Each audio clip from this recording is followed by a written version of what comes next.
मृत्यु जब होने को होती है तो यमराज के बहुत ही क्रूर स्वभाव वाले, बहुत ही ज्यादा दया नाम की वस्तु नहीं, ऐसे क्रूर स्वभाव वाले हाथों में हथकड़ी और बड़ा भारी, वो बड़े भयंकर, और उनके शरीर से दुर्गंध, देखने से ही मलमूत्र छूट जाए ऐसे भयंकर, और उसी को दिखाई देते हैं जो मरणासन होता है। यमदूतों की दृष्टि पड़ते ही वो शरीराहंकारी जीव कांप पड़ता है। अब बोलने की हिम्मत नहीं, कफ पित्त वायु सब बिगड़ चुका है, कोई सहयोग देने वाला नहीं, सांस भी नहीं ली जा रही। अब उसका चित्त वहीं भ्रमण करेगा, मेरा पुत्र बचा ले, मेरी पत्नी बचा ले, मेरा परिवार। भगवान की तो याद जीवन में की नहीं, तो भगवान की अगर याद की होती तो ऐसी दुर्दशा नहीं होती। अब वो चीखने की कोशिश करता है पर आवाज नहीं निकलती, एक शब्द भी नहीं निकलता, बार बार प्रयास करता है कोई मेरी रक्षा कर ले। इन भयावन 2 यमदूत होते हैं। उसका मल निकल जाता है भयवश, मूत्र छूट जाता है, मुख सूख जाता है, आंखें पलटने लगती है, सांस ऊपर को उठने लगती है, देखने की शक्ति नष्ट हो गई, भारी वेदना तड़पता हुआ उस शरीर को छोड़ता है। अब जैसे बोले कि शरीर तो यहीं छूट जाता है, दंड किसको मिलता है? तो आप स्वप्न में जब पीटे जाते हैं तो आपको पीटने का दुख होता है कि नहीं होता है? पीटने का दुख होता है, जगने के बाद पता चलता है वो झूठा होता है। शरीर तो स्थूल आपका सैया में सोया होता है, जब चाकू मारी जाती है ना तो वैसे अनुभव होता है, वैसे अनुभव होता है। तो ये जब स्वाप्निक शरीर में अनुभव हो गया, वो तो यम यातना देह पर्सनल, जैसे जेल की वर्दी मिलती है ऐसे एक शरीर मिलता है। उस जीवात्मा को मन बुद्धि चित्त अहंकार 5 ज्ञान इंद्रियां 5 कर्म इंद्रियों सहित उस शरीर में पैक कर दिया गया, उसका नाम यातना देह है। अब उसको उस शरीर से ले जाते हैं यातना देह से, स्थूल देह तो यहीं छूट गया, सूक्ष्म शरीर कारण शरीर पैक कर दिया गया यातना देह में। जैसे स्थूल शरीर में, स्थूल शरीर छूट रहा, यातना देह मिली, वो सूक्ष्म होता है। अब ये माता पिता का गर्भजनित देह नहीं है, ये दंड विधान वाला है, ये कर्म जनित होता है, इसे यातना देह कहते हैं। यमराज के दूत फांसी लगाते हैं गले में, जैसे कुत्ते के नहीं डाली जाती ऐसे, और पीछे से मुदगणों की मार घसीटते हुए ले जाते हैं। पीछे से ऐसी मार कि वो चीखता है, चिल्लाता है, पूरा अनुभव जैसे स्थूल शरीर में, ठीक वैसे ही उसमें मरना नहीं होता। बस एक खास बात होती है, क्योंकि स्थूल शरीर में मरना होता है, सूक्ष्म शरीर कारण शरीर जो यातना दे में उसमें मरना नहीं होता। बहुत लोग कहते हैं शरीर तो यहां छूट गया फिर नरक स्वर्ग किसको मिलता है? अरे शरीर एक कोट की तरह उतार दिया गया, तू तो उसी में पैक है, अभी भूल मत कर। अब देखो दक्षिण दिशा की ओर उसे दौड़ाते हुए मारते हुए पीछे से ले जाते, और तप्त बालू, आग जैसी तपती हुई बालू, जैसे यहां कुश होते हैं ऐसे लोहे के कांटे होते हैं, उस पे चलना, कांटे फैले हुए हैं, कहीं लोहे की बड़ी बड़ी कीलें गड़ी हुई हैं, कहीं लोहे की कंकरीली ऐसी भूमि, लोहे के ऐसे सैकड़ों कांटे जैसी गुखरू जैसी ऐसी डाल दी गई है लोहे की, और अत्यंत कठोर जब उसमें पैर रखते हैं भारी कष्ट, और पीछे से मार, वहां दया नहीं है। कहीं आगे भूमि आग जैसी जलती हुई, कहीं सैकड़ों गड्ढे जिनमें गिरा गिरा करके मारते हुए ले जाते हैं, और सूर्य भगवान इतने नजदीक से ताप देते हैं कि आग लगती है, वो सूर्य की किरणों से जलता है। ऐसे यमराज के उस मार्ग में घसीटते हुए यमराज के दूत ले जाते हैं यमपथ, और बीच बीच में दूत उनको कठोर ताड़ना देते हैं, रोक रोक के, मरना है नहीं। जिस समय जीव को घसीट कर ले जाते हैं, सैकड़ों घुड़कियां मार, इस तरह का कष्ट हो। अभी ये ब्याज है, नरक नहीं पहुंचा, अभी तो यात्रा है, बिना किसी सवारी के यात्रा होती है 48 मिनट 2 घड़ी में। जो मनुष्य यहां छत्र दान किया है किसी को, श्री जी को, बिहारी जी को, गुरुजनों को, आचार्य जनों को छत्र दान किया, तो जब वो जाता है तो ऊपर के ताप से बच सकता है, उसे वही छत्र मिलेगा। और जो किसी को पूज्य जनों को पादुकाएं दान की है तो उसको पादुका, अगर अन्न दान किया है तो रोक के भोजन, ये मोक्ष नहीं, कल्याण नहीं, दान पुण्य से नहीं होता, ध्यान दीजिए। हाँ, उस भारी संकट के समय में तुम्हें भोजन मिल जाएगा, पौशाला खोला पानी पिलाया तो तुम्हें पानी मिल जाएगा। और जो मूर्ख यहां आकर के ये सब नहीं किया तो जाना उसको भी यमपुरी है। भजन के बिना यमपुरी से नहीं बच सकते, दान पुण्य करके।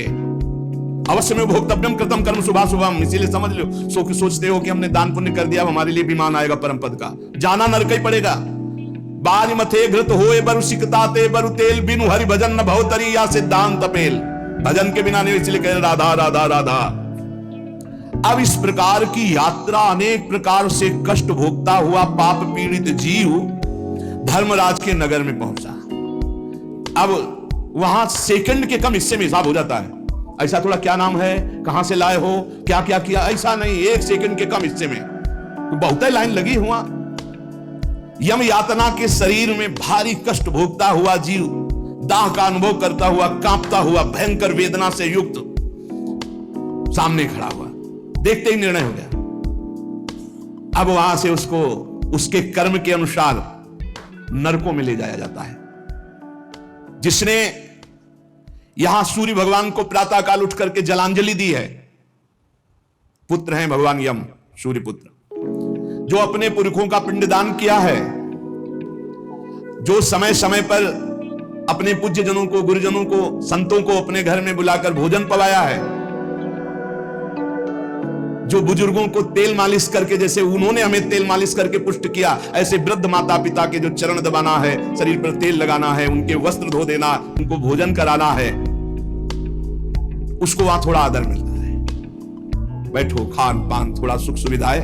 नरक से नहीं बचोगे, भगवत भाव के बिना नरक से नहीं बचोगे।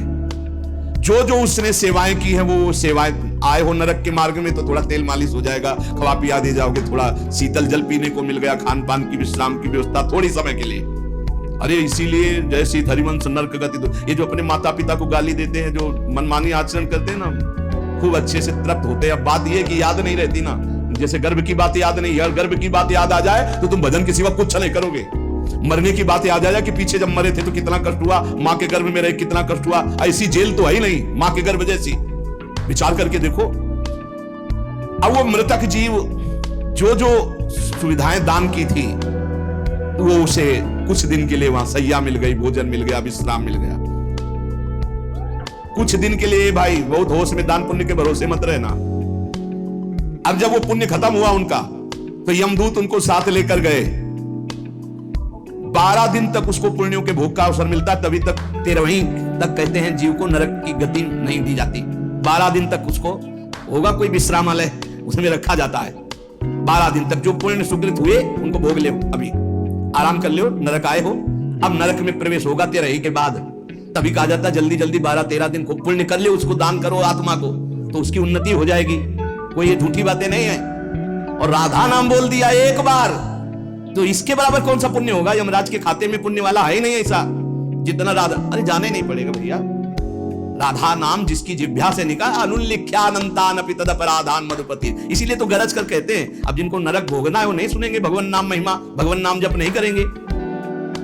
12 दिन के बाद 12 दिन तक वो अपने घर के वालों के दिए हुए पुण्य आदि जो उसको भोगता है। फिर जब पिंडदान हो जाता 13वीं, तब तत्र यद बांधवस्तु यम प्रेक्षन्ति तिलैः सह यच्च पिंडम प्रेक्षन्ति नियमानस्तदनुते तैलाभ्यांगो बांधवानां मंग संवाहनम च यत् तेन चाप्याप्यते जंतुर यच्चास्नन्ति सुबांधवाः। जब शरीर छूटता है उस समय से बहुत होश में रहो, सब कुछ मिलेगा उसको। जीवात्मा जो छाती के पास बैठ के नाक बहा रहे हैं, आंस बहा रहे हैं, यही पीने को मिलेगा उसको, बहुत होश में। राधा राधा कम जिंदगी में वो नहीं जपा, तो तुम तो कीर्तन कर लियो, वो मिलेगा फल उसको। 12-13 दिन का ऐसा हिसाब रखा जाता है कि बांधोजन परिवार के, लेकिन भजन नहीं करेंगे, रोना धोना। मृत्यु से 12 दिन बीतने के पश्चात यमपुरी को खींच कर ले जाया जाता है उस जीव को। अरे यमपुरी भैया हुआ जैसे जेल पहुंचे, कोई थप्पड़ लग रहा है, कोई डंडा लग, वो देखे कि प्राण छूट जाते कि हमारे ये दुर्दशा। मरना नहीं खास बात है, यमराज की यमपुरी को देखते ही प्राण सूख गए। कोई काटा जा रहा है, कोई पोलू में पेरा जा रहा है, कोई पकौड़े की तरह तला जा रहा है, हाहाकार मचा। मरना किसी को है नहीं। मृत्यु काल ये सब वहां नजर आ रहे हैं, मूर्तिमान मृत्यु, मूर्तिमान काल जो यमपुरी में दंड हो रहा है। काजल की राशि के समान, जैसे काजल के पहाड़ ऐसे यमदूत हैं कि ऐसे बचका दे तुम्हें, ऐसे नींबू जैसे नहीं निचोड़ा जाता, ऐसे निचोड़ दिए, फिर छोड़ दिए, फिर वो जी गया, फिर निचोड़ दिए। अब बोले 10,000 वर्ष तक यही करना है उसको, अब 10,000 वर्ष तक वो ऐसे करता है। क्या दुर्दशा। तभी हरिवंश महाप्रभु कहते हैं, रस सिद्धांत का वर्णन जब करते हैं, कहते जैसे हरिवंश नरक गति दुर्भरी, बहुत कठिन है नरक की गति। तभी कहते हैं नरक जाओगे होश में रहो, मतलब सबसे बड़ा दंड नरक का। लोग कहते हैं कि कहां नरक स्वर्ग है, किसने देखा है? तुम देख लोगे। ऐसे आचरण रख रहे हो जो संतों की अवहेलना करे, शास्त्र की अवहेलना करे, भगवान को अवहेलना कर रहे हो, अपने आप देख लोगे, पर बताने नहीं आओगे। बस खास बात ये है। और भौहें कैसी? टेढ़ी भौहें, काजल के समान काले, और विकराल मुख, लंबी दाढ़ें, कुरूप, आवाज भीषण भयंकर, और रोम ऐसे जैसे बंबूल के कांटे कि अगर ऐसे कर दे तो पूरा शरीर छेद जाए, ऐसे दूध, विशाल भुजाएं, पुष्ट भुजाएं, और सब यम दंड यम पास लिए हुए, बड़े भयंकर, दुर्गंध आती शरीर से, जीव देख के घबराता है, उनके हाथों में फंसा हुआ। अब जो यहां पराये पुरुष से रति करती है, अपने पति को धोखा देकर, जो अपनी पत्नी को धोखा देकर दूसरी पराई स्त्री से पतिवंचक परपति रति करई, रौरव नरक कल्प सत परई, ऐसे पुरुष को, ऐसे स्त्री को।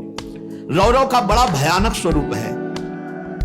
रौरव नरक की लंबाई चौड़ाई 2000 योजन है, 1 योजन 4 कोश और 1 कोश 3 किलोमीटर, 2000 योजन कितना हुआ, 4 दूनी 8, 8000 कोश, 2000 का 4 तो 8000 हुआ, और अतिरिक्त 24000 किलोमीटर का है, 24000 किलोमीटर, और गड्ढा रूप है जिसकी बहुत गहराई है। यह नरक बड़ा दुखदाई है। इसमें अंगार रास बिछी हुई है, आगों की अंगार रास, दहकते हुए अंगार, बहुत ही। अब जो स्त्रियां पराये पुरुष से, तो वैसे ही सैया अंगार की और तपता हुआ आग का पुरुष। अब भैया वहां जो पुरुष पराई स्त्री से, ये लिव इन रिलेशन, ये गर्लफ्रेंड, तुम्हारा इंतजार हो रहा है, रौरव में नंबर लिख गया है, तस्मा शास्त्रम प्रमाणन्ते, पशुवत आचरण नहीं। इसीलिए भारत भूमि में जन्म होना शास्त्रों में महानता का वर्णन किया गया, क्योंकि धर्म का पूर्ण यहां पालन करने वाले जन होते हैं, जो नहीं करते उनके लिए व्यवस्था है। अब उसके भीतर यमराज, उस दूत, यमराज के दूत उस पापी जीवात्मा को, अब वहां स्त्री पुरुष तो है नहीं, वो तो शरीर पहले ही छूट गया, अब यातना देह, वो जेल की वर्दी, यातना देह नरक की वर्दी, धधकती आग में वो जल रहा है, चीख रहा है, पग पग पर भून भून कर गिर रहा है, न मूर्छा न मरण, रात दिन चीखता रहता है, जलता रहता है। दौड़ना है 28000 किलोमीटर, बस उसी में आनंद लीजिए। कितने दिन? बोले सहस्त्रों वर्ष, 1-2 वर्ष नहीं, सहस्त्रों वर्ष। ऐसे पापियों की शुद्धि नरक में की जाती है। फिर जब वहां से निकलते हैं तो कीड़े मकोड़े, पतंगे, हिंसक जीव, मच्छर, वृक्ष, ऐसी योनियों को प्राप्त होते हैं पापी जीव। या मनुष्य योनि में आए पाप बहुत नष्ट हो गए वहां, तो यहां कुबड़ा, नाटा, बड़े घृणित शरीर वाले, जो अवशिष्ट पाप बचते हैं थोड़े। आप कहोगे नरक भोगने के बाद भी अवशिष्ट बचे के? हाँ, जैसे यहां किसी को सजा दी जाती, 20 साल की सजा और 1 लाख रुपया जुर्माना। अरे जब जेल ही दे दी तो जुर्माना का? बोले नहीं, जुर्माना है। तो जो जुर्माना हुआ उसका ये दंड है मृत्यु लोक में, समझ लो। ये लोग प्रश्न कर देते, हमें समझ में नहीं आता, जब नरक भोग लिया तो फिर यहां क्यों भोगना पड़ता है? तो तुम्हारी समझ में नहीं आता, जब 20 साल की सजा दे दी, 1 लाख जुर्माना रख दिया, वो जुर्माना ये मनुष्य से भजन कर ले हो, तुम्हारी दलीलें काम नहीं आएंगी। इस प्रकार पाप करने वाले जीवों को विविध प्रकार के नरकों में पिताजी कष्ट दिया जाता है। सुमति महाराज कह रहे हैं, जब यहां से कोई पुण्यात्मा पुरुष गति करता है तो वो पुण्य लोकों को ले जाया जाता है, उसके साथ गंधर्व लोग गीत गाते हुए चलते हैं, आगे आगे अप्सराएं नृत्य करती हैं, और वो विमान पर बैठा आभूषणों से सुसज्जित, समय समय पर मीठा जल, ये सब सुविधाएं भोगता हुआ स्वर्ग जाता है, और वहां अपने पुण्य के अनुसार अप्सरा, विमान, महल, सब सुविधाएं प्राप्त करता है। पर वहां भी जलता रहता है, क्योंकि उसके दिमाग में एक माला पहनाई जाती है उसके शरीर में, उसको बता दिया जाता है जिस दिन ये माला कुम्हला गई, यहाँ खोपड़ी के बल से नीचे फेंक दिए जाओगे, मृत्यु लोक की विसंति। अब वो रोज माला देखकर जलता रहता है कि माला कभी, और जहां कुम्हलाना शुरू हुई तो भयंकर पीड़ा, ये सब छूट जाएगा, अप्सरा महल, बड़ी सुख सुविधा में आ सकती, और वो सब छूट जाएगी। अच्छा, ये दुख, और दूसरा एक दुख बगल में दूसरी अप्सरा वाला निकला विमान, जो उससे कई गुना सुंदर, कई, अब वो जल रहा है, उसको शांति नहीं।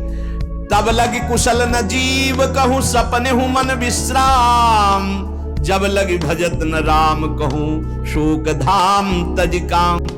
पिताजी, जो मनुष्य यहां वीर्य को नष्ट करता है, बर्बाद करता है, उसमें जीवात्मा होती है। ये बहुत ध्यान देने, इनको इनाम में महारौरव नरक मिलता है, परिणाम में महारौरव नरक। ये जो अष्टमैथुनों का प्रयोग करके बिना शास्त्र मर्यादा के वीर्य को बर्बाद करते, जैसे शास्त्र मर्यादा है संतानोत्पत्ति के लिए, गृहस्थ मासिक धर्म के बाद, पवित्रता होने के बाद, भगवत चिंतन करते हुए भगवान की सृष्टि पूर्वक जो आराधना का भाव रख करके संतान उत्पन्न, बस उतने के लिए शास्त्र आज्ञा करता है। नहीं, मानव जीवन बहुत ही सावधानी के लिए वेद में ये सब हम आप जैसे प्रकट हुए ऐसे जीवात्मा विराजमान है, उसको यथास्थान ना समर्पित करके और नष्ट कर देना, या फिर संतान नष्ट कर देना, या बहुत तरह से जो ये है महारौरव नरक की प्राप्ति होती है।